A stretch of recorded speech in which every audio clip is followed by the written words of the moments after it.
José Manuel Fernandes, o mundo parece estar a entrar numa nova guerra, chamada guerra comercial. Disso já não há dúvidas. Sim, não. Então? Sim, não, porquê? Porque tudo depende do que se passar nos próximos tempos. Há uma coisa que eu acho que tem que ser claro. Portanto, nós provavelmente já entramos há 6, 7 anos, 8 anos, numa guerra comercial, mas não demos por isso, não demos atenção suficiente, porque verdadeiramente a guerra comercial, creio eu, vai ser, e já está a ser, e os primeiros sinais são disso, entre os Estados Unidos e a China. E isto não é um detalhe. É quando a China entrou na Organização Mundial do Comércio, em 2001, o mundo mudou.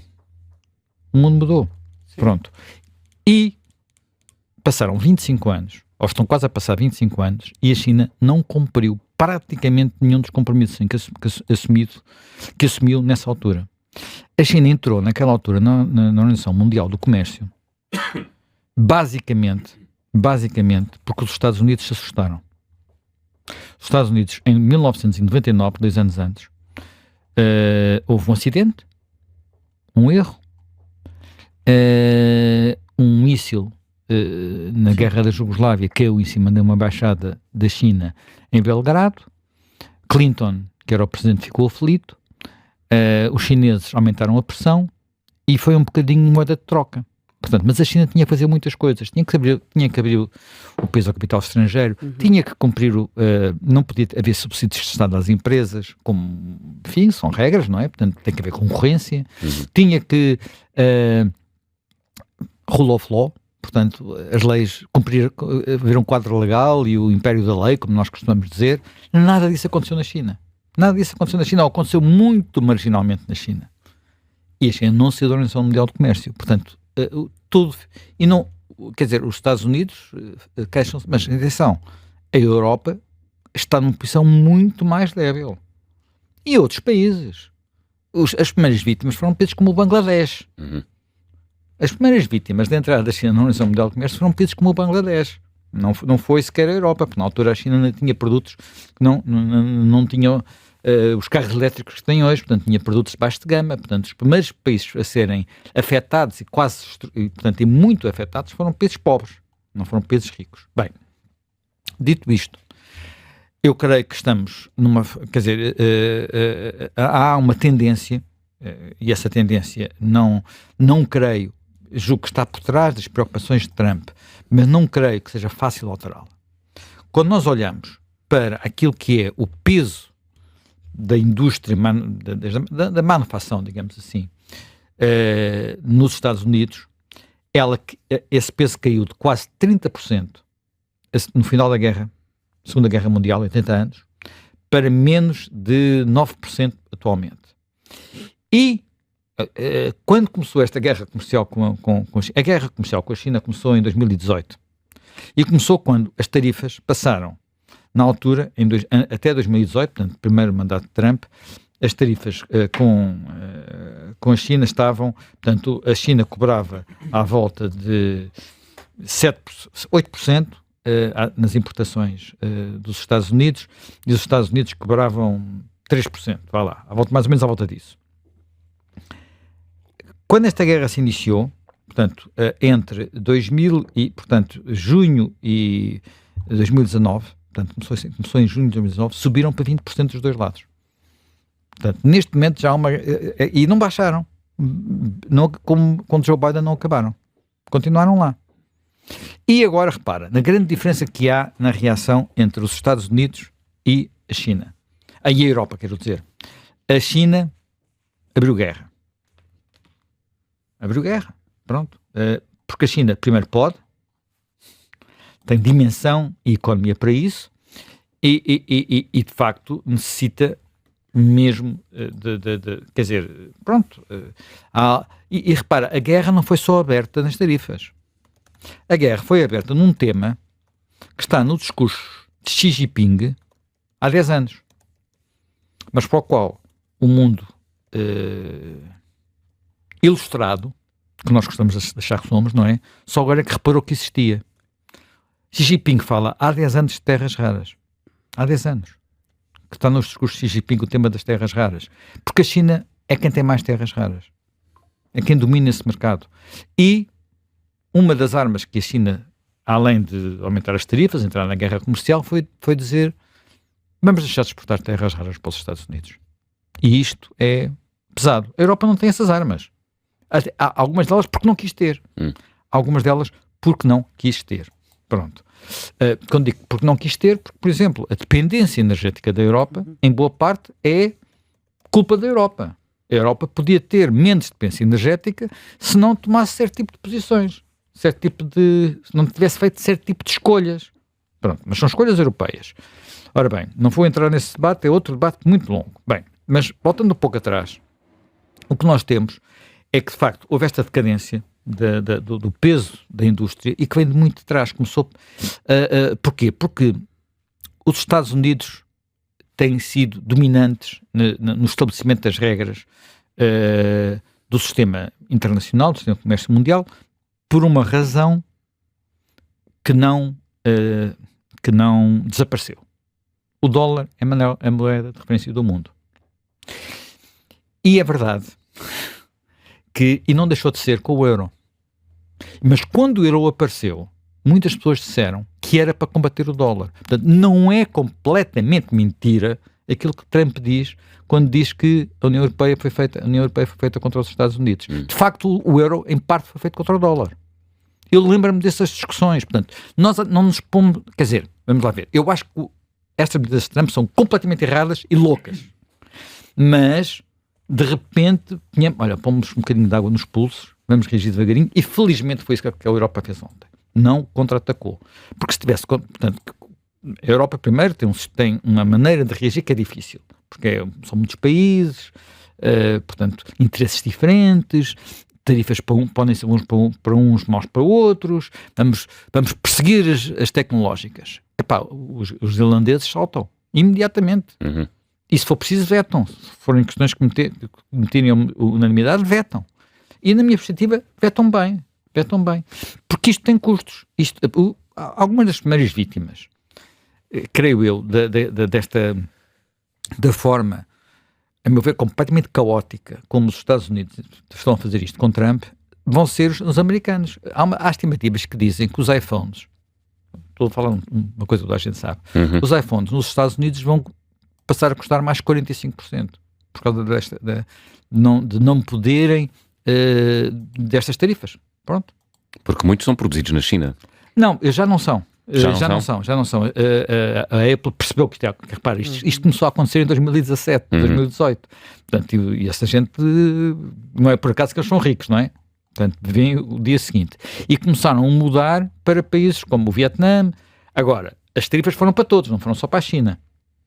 Só que a reação do Vietnã não foi igual à da China. Portanto, o Vietnã quer negociar como a Europa quer negociar. E, portanto, vamos ver como é que isto tudo acaba, não é? Ver como é que isto tudo acaba. Porque, por exemplo, uma das coisas que os chineses fizeram para tentar contornar a guerra comercial que começou há 7 anos foi investir trilhões no México. Há fábricas, foram construir fábricas para o México porque o México estava dentro de acordos com os Estados Unidos e então os chineses contornavam o tema das tarifas, construindo fábricas no México. O que é que vai acontecer agora a essas fábricas? Como é que vai ser a negociação? Há aqui muitos pontos de interrogação. Mas já agora deixe-me ir um pouco atrás, porque nós temos que ver que o sistema internacional teve 2 grandes fases. A primeira fase é a fase do pós-guerra. A fase do pós-guerra é aquilo que consideramos o quadro de Bretton Woods. Bretton Woods foi um acordo feito, ainda a guerra não tinha acabado, muito inspirado por John Maynard Keynes, portanto, britânico, muito feito entre os ingleses e os americanos. É daí que sai o Banco Mundial, é daí que sai o FMI, mas basicamente as regras genéricas são $1 que tem, portanto, que é a moeda de referência e que está referenciado ao ouro. E, portanto, e os Estados Unidos que tinham, numa altura, uma economia que pesava na economia mundial muito mais do que pesa hoje, eram uma espécie de referência militar, portanto, tinham referência militar e, até porque queriam que a Europa voltasse a pôr-se de pé, não é? Portanto, abriram os seus mercados. Pronto. Abriram os seus mercados e foi a política, estávamos na Guerra Fria. Pronto. Isto colapsou ainda antes do fim da Guerra Fria. Isto colapsou, as pessoas não têm ideia disso, mas isto colapsou em 1971. E, nessa altura, não foi simpático para muitos americanos. E já vou recordar episódios que me recordo desse tempo. O que é que aconteceu em 71? Em 71 houve um dia, um fim de semana, em que o presidente Richard Nixon se reuniu com os seus conselheiros económicos, foi para Camp David, e no final dessa reunião foi às televisões dizer assim, olha, acabou a paridade com o ouro,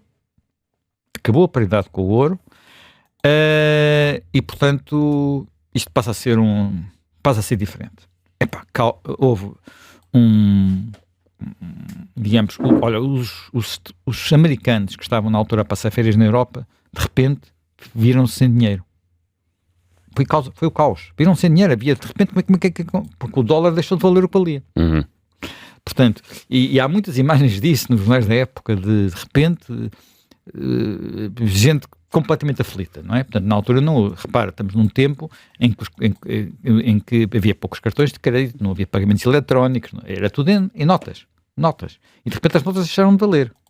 Portanto, situação caótica. Bem, mas passámos por outro paradigma que levou alguns anos. Houve ali anos de turbulência, os anos 70 foram anos muito turbulentos, com muitas crises, inflação muito elevada, muitos problemas, crise do petróleo em cima disso, muitas coisas, mas chegamos ao fim desta década, chegam ao poder a Sra. Thatcher no Reino Unido, Ronald Reagan nos Estados Unidos, e entramos naquilo que muitos consideraram que era o pior dos mundos, a chamada ordem neoliberal, a globalização, caracterizada por quê? Quase a ausência de taxas alfandegárias. Reparem, antes havia. E a quase ausência de taxas alfandegárias tem sido considerado, por regra, o diabo da esquerda. Agora, de repente, passou, está tudo de pernas para o ar, mas foi isso. Eu acho que é bom haver boas taxas alfandegárias, já pensava antes e continuo a pensar agora. Portanto, eu sou a favor da globalização. Depois, livre movimento de capitais. Outro... Quer dizer, depois, taxas de câmbio flexíveis. Mas o dólar como moeda, a continuar a ser a moeda dominante. Os franceses, há declarações de presidentes franceses a dizerem isto é uma posição intolerável. Uhum. O dólar teria este domínio. Giscard d'Estaing, por exemplo. Isto é uma posição de privilégio intolerável. Mas foi assim que vivemos. E continuamos a viver até agora. Continua a ser moeda de referência. E a América, em vez de ser o protetor apenas da Europa, passou a ser, sobretudo a partir do final da década de 80, uma espécie de polícia do mundo. Quando havia um problema, iam lá os americanos. Olha, ainda agora foram aos úteis, não é? Quer dizer, sim, ainda bem que foram. Mas verdadeiramente, aquilo que está naquela famosa conversa entre aquela que apareceu no sinal, não é falso. De facto, a maior parte do comércio que passa por ali é comércio que vem para a Europa e, curiosamente, da China. Mas quem foi tratado do problema foram os americanos. Portanto, dizer que eles estão... E isto aconteceu N vezes. E agora até podemos perguntar, porquê é que não foram os chineses? Porque os chineses têm barcos de guerra lá. Estão a tratar dos piratas da Somália, não é? Portanto, que é outro... Também é tudo ali perto, não é? Corno da África... Iémen, fica tudo ali relativamente perto. Mas não foram. Porquê? Porque mete o Irão. E mete o petróleo. E os chineses têm muitas coisas, mas há uma coisa que não têm, que é petróleo. Portanto, os equilíbrios, quando se olha para isto, tem que se tentar... Eu não estou a chegar a conclusões nenhumas, estou apenas a dizer que há estes problemas todos e tornam isto muito mais complicado. Ora bem, portanto, o que é que Trump quer fazer? Olha, não sei. Não sei, e isso é que é o mais perturbante de tudo, porque aquilo que ele fez tem lados absolutamente incompreensíveis. E desse ponto de vista, eu devo dizer-te que há um artigo publicado ontem no Wall Street Journal muito interessante. É um artigo escrito por alguém de quem também se disse cobras e lagartos, um senhor chamado John Bolton. Foi embaixador dos Estados Unidos. Era uma figura do tempo da administração George W. Bush, tem-se um grande bigode. Sim. Foi depois trabalhou na administração Trump ao princípio, como embaixador junto às Nações Unidas, e depois ele diz coisas de uma violência enorme, designadamente dizer assim, que é aquilo é um comportamento aberrante, porque ninguém sabe o que se passa dentro da cabeça de Trump. E a única coisa que conta para Trump é o seu umbigo e a sua cabeça. Portanto, não conseguimos prever. Portanto, neste programa, por exemplo, quando foi a história das terras raras e tal, tentámos encontrar aqui uma lógica para a posição.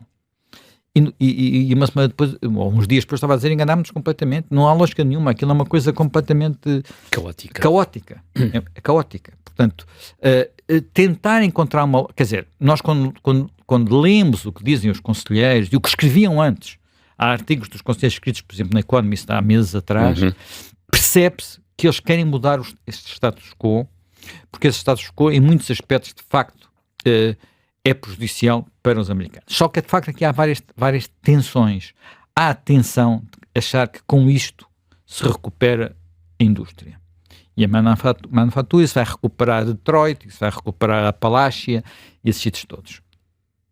A demonstração do que se passou, basta olhar para os gráficos dos últimos 80 anos para perceber que essa tendência não vai acabar. E mesmo aquilo que, desde que começou a guerra comercial, não acabou. Continua a descer, mais devagarinho, mas continua a descer. Os gráficos já permitem ver os Estados Unidos estão em perda. Os Estados Unidos, e a Europa também é óbvio, sim. Não é? Sabemos isso, não é? Portanto, a Europa também, e isso é global. Aliás, em muitos aspectos, a maior parte da riqueza deixou de ser feita nesses setores. Portanto, quem dependia desses setores perdeu poder nas sociedades, perdeu poder de compra nas sociedades, perdeu poder de todo lado. Quer dizer, antes, há 2 séculos, a riqueza estava no campo. Quando olhamos para a aristocracia britânica, por exemplo, do Reino Unido, quem eram os grandes senhores? Eram os lords do campo. Aliás, é uma coisa para nós sempre muito impressionante, aquelas palácios senhoriais, nós só temos o equivalente a isso em Vila Viçosa. Talvez se possa dizer Casa de Mateus, mas quer dizer, o que nos impressiona quando vemos sobretudo aquelas séries inglesas é pensar, mas isto não era da família real. Não, isto era de proprietários. Há dezenas, centenas, provavelmente, de casas daquelas, não é? Portanto, era onde estava a riqueza, e depois a riqueza passou para a indústria. E depois da indústria passou para o mercado, para o mundo, para os serviços, e dos serviços para a finança. Portanto, e agora para a tecnologia. Para a tecnologia, em que não é na fábrica que está a riqueza, é no software que está, portanto é na inteligência que está a riqueza. Tudo isto tem sido uma evolução e este mundo não pode dar para trás, não é? Portanto, porque um dos grandes erros de Trump e da administração Trump é pensar que é possível voltar digamos, à América do McKinley, o McKinley é o presidente do final do século XIX, portanto, 120 anos atrás. Não é possível. Olha, há uma expressão usada por um historiador económico que eu gosto muito de ler, um senhor chamado Niall Ferguson, que eu acho muito interessante, que ele diz assim: pensar que se volta à América do McKinley é pensar que o programa de um chanceler alemão era trazer de volta os Hohenzollern. Os Hohenzollern era a família imperial alemã que caiu no final da Primeira Guerra Mundial. É pensar que era possível voltar a esse mundo, e esse mundo não regressa. Quer dizer, um mundo onde a indústria de ponta é dominada basicamente pela costa leste dos Estados Unidos, que é o que era nessa época. E muito pelo setor automóvel também. Não, ainda antes do automóvel. Estamos a falar ainda do tempo como a Calina quase não há automóveis ainda. Sim, não, estou a dizer hoje a crença é de que os Estados Unidos se podem reindustrializar à conta do setor automóvel. Isto é a América que atrai a imigração em massa da Europa. Estamos a falar dessa América, não é? Da América do final do século XIX. Portanto, imigração em massa de italianos, também de portugueses, enfim, em menor número, porque nós também íamos para outros lados, alemães, polacos, quer dizer, a Alemanha rica imigrava, hoje rica, na altura imigrava às golfadas para os Estados Unidos. Não eram só os italianos, não eram só os gregos, não eram só os portugueses, não eram só os espanhóis. Não, e nós basta ver, quer dizer, se alguém algum dia visitou... Eram os pobres de todo lado, não é? Eram os pobres de todo lado e na altura, inclusive da China também. Inclusive da China, que iam sobretudo para a costa leste. Uhum.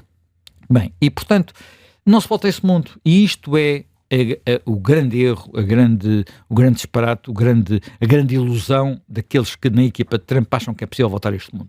Não se volta a este mundo, como não se volta ao mundo de Bretton Woods, como também algumas pessoas de vez em quando acham que se pode voltar facilmente, porque aquilo é que era um mundo ordenadinho, arrumadinho. Não se volta a esse tempo. Entre outras coisas, porque os Estados Unidos já não pesam na economia mundial o que pesavam a seguir à Segunda Guerra Mundial. O mundo de Bretton Woods existe porque os Estados Unidos quiseram ordená-lo, até no quadro da Guerra Fria. Estamos a falar de um quadro do mundo em que estava dividido em duas metades. O sistema de Bretton Woods funcionava para metade do mundo. Uhum. Na outra metade do mundo funcionava o regimes soviéticos ou tipo soviéticos, não é? Portanto, não se regressa a esse passado. Agora, podemos dizer assim, tudo isto, a forma como isto está feito vai empobrecer de certeza quase certeza aos Estados Unidos. Acho que só será uma grande surpresa se isso não acontecer. Uma das coisas curiosas que aconteceu a seguir ao discurso do Nixon em 71 foi que as bolsas subiram, e desta vez a seguir ao dia da libertação as bolsas caíram. Há uma grande diferença na reação, mas isso não nos diz tudo. E caíram em todo o mundo, não caíram só nos Estados Unidos. Sim, mas já estão a recuperar, e portanto vão recuperar uma coisa, provavelmente não vão chegar ao mesmo nível, vão ficar céticas, vão tentar perceber onde é que isto para, porque as reações estão a ser muito diferentes. Por exemplo, só para te dar ideia, porque não são só reações dos países, não é?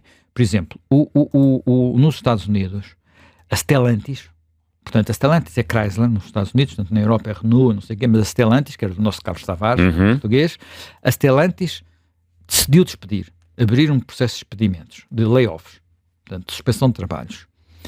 A General Motors decidiu investir na sua principal fábrica. A Volkswagen decidiu aumentar os preços.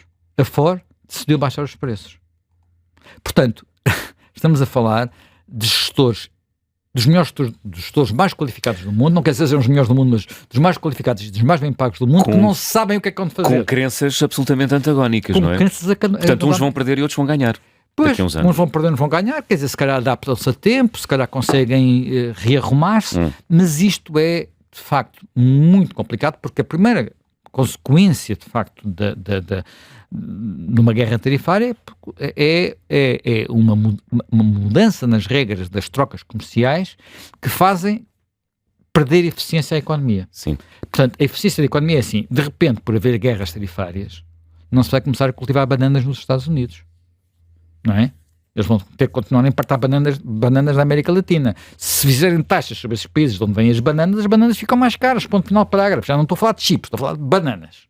As pessoas perceberem. É uma coisa... Produto do dia-a-dia. Sendo que o chip também é um produto do dia-a-dia. As bananas convém que se perceba que têm um importante impacto na cabecinha dos povos. Perguntem às pessoas da Alemanha, da antiga Alemanha do Sul, a sua aspiração por comer bananas, não é? Portanto, porque não conheciam. Sim. Portanto, isto tem essa consequência que é obviamente imediata e que vai ser muito perturbadora e que está a causar naturalmente muito nervosismo entre os republicanos.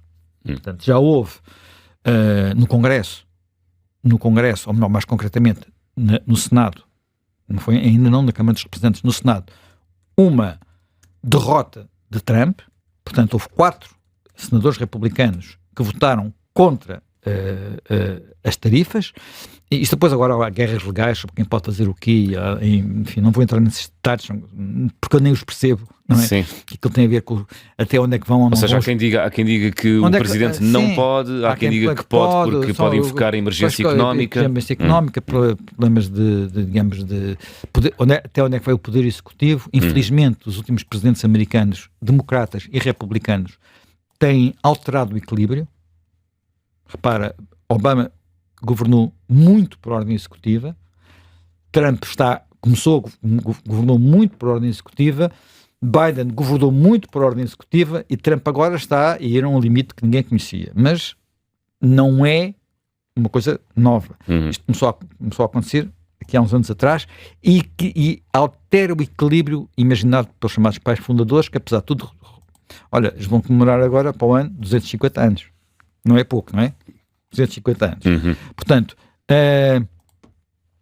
poderá estar ferido o sistema de check and balances não é, pode estar ferido, quer dizer, já bem está ferido, ele está sempre a reequilibrar, são muitos momentos de reequilíbrio. Quer dizer, a primeira vez que houve este desequilíbrio a favor do poder executivo foi com um presidente que ainda hoje é considerado um dos melhores de todos, chamado Franklin Delano Roosevelt, que também usa os poderes executivos e faz crescer o Estado Federal de uma forma como nunca, até Roosevelt, o Estado Federal era uma coisa minúscula. É com Roosevelt e com o combate à Grande Depressão que há essa alteração. Portanto, aliás, nós temos sempre a fazer comparações, porque se compara, por um lado, com Roosevelt nos poderes executivos e depois se compara com Edgar Hoover, que é o presidente que vinha antes, por causa da guerra tarifária, que para muitos economistas, historiadores da economia, agravou a Grande Depressão. E estas tarifas anunciadas são maiores do que as tarifas do McKinley e do que as tarifas do Edgar G. Hoover. Portanto, do presidente, não é Edgar G. Hoover, que isso era o do FBI, do presidente Hoover, dos anos 1930 ou 31, a seguir ao colapso das bolsas. Ora bem, portanto, temos aqui um daqueles momentos de grande perturbação, que não terá começado hoje, já começou aqui há uns anos atrás. Não se percebeu bem como é que ele estava a chegar, e eu queria acabar só dizendo o seguinte, dizendo que me parece que, apesar de tudo, nos Estados Unidos, nós vamos, quer dizer, vai acabar por haver um equilíbrio qualquer que provavelmente vai ser mais desfavorável à Europa do que é o atual, como já foi o fim do sistema de Bretton Woods há 50 anos. Portanto, vai ser um equilíbrio mais desfavorável à Europa. Eu não estou só preocupado com os desvarios que passam pela vida do Sr. Trump. Eu também estou muito preocupado com todo o discurso que ouço por aí a dizer temos de nos virar para os chineses. Pois. Isso acho, porque é assim, nós apesar de tudo sabemos que os Estados Unidos há muita gente que acha que aquilo já vai a uma ditadura. Não é. Não. Mas a China, não há dúvidas, é uma ditadura. É uma ditadura poderosa, rica e em crescimento. E agressiva. Portanto, e desse ponto de vista, é preciso ter realmente muito, muito, muito cuidado. Se bem que, até porque há uma coisa que é assim, há muitas coisas assim que a gente não faz sequer ideia, não é? Não faz sequer ideia como é que já falámos disso aqui já algumas vezes, é uma maneira de pensar diferente, uma maneira de sentir diferente, é uma falta de transparência absoluta, mas também ao mesmo tempo uma capacidade de realização que nós não temos e nunca vamos ter. Nós nunca construiríamos aquele hospital em uma semana, lembras-te? Quando foi a Covid, de repente, nenhum país do mundo era capaz de fazer aquilo, porque nenhum país do mundo trabalha sem as regras como os chineses trabalham, porque aquilo só é feito porque não há regras.